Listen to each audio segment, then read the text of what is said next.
CM నివాసంలో AICC in charge Meenakshi Natarajan, PCC అధ్యక్షుడు మహేష్ కుమార్ గౌడ్ సహా సీనియర్ నేతలు భేటీ అయ్యారు.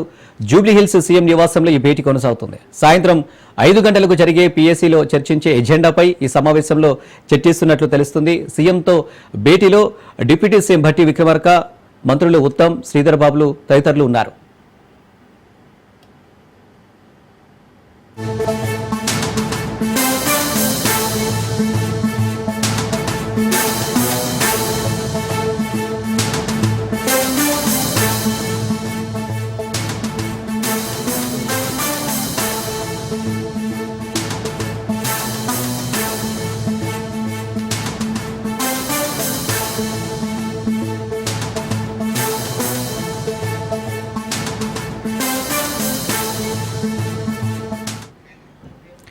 సీఎం నివాసంలో సీనియర్ నేతల భేటీకి సంబంధించి మరిన్ని డీటెయిల్స్ మా ప్రతినిధి రాజు అందిస్తారు. రాజు, రైట్ అనిల్, ఇవాళ పిఎస్సీ సమావేశం గాంధీ భవన్ లో సాయంత్రం 5 గంటలకు ఉంది. అయితే ఈ నేపథ్యంలో కూడా అంతకు ముందుగానే సీఎం రేవంత్ రెడ్డి నివాసంలో కాంగ్రెస్ పార్టీ కీలక నేతలు భేటీ కావడం కూడా హాట్ టాపిక్ గా మారింది. ఈ యొక్క సమావేశంలో పిసిసి చీఫ్ మహేష్ కుమార్ గౌడ్ తో పాటు పార్టీ వ్యవహారాల ఇన్ఛార్జ్ గా ఉన్నటువంటి మీనాక్షి నటరాజన్, డిప్యూటీ సీఎం భట్టి విక్రమార్క, మంత్రులు శ్రీధర్ బాబు, ఉత్తమ్ కుమార్ రెడ్డిలు కూడా ఈ యొక్క భేటీలో పాల్గొన్నారు. ప్రధానంగా పార్టీ పదవులు నామినేటెడ్ పోస్టుల భర్తీకి సంబంధించి చర్చ జరుగుతున్నట్లు సమాచారం అంతా ఉంది. పిఏసీ సమావేశంలో చర్చించాల్సినటువంటి ముఖ్యమైనటువంటి ఎజెండా ఏదైతే ఉందో, అయితే ప్రధానంగా స్థానిక సంస్థల ఎన్నికల నిర్వహణ, వాటితో పాటు కానీ బీసీ రిజర్వేషన్ అంశానికి సంబంధించి తీసుకోవాల్సినటువంటి నిర్ణయాల మీద కూడా ఇందులో చర్చ జరుగుతున్నట్టు తెలుస్తా ఉంది. అయితే వీటితో పాటుగానే ఇవాళ సాయంత్రం గాంధీ భవన్ లో జరగబోయేటటువంటి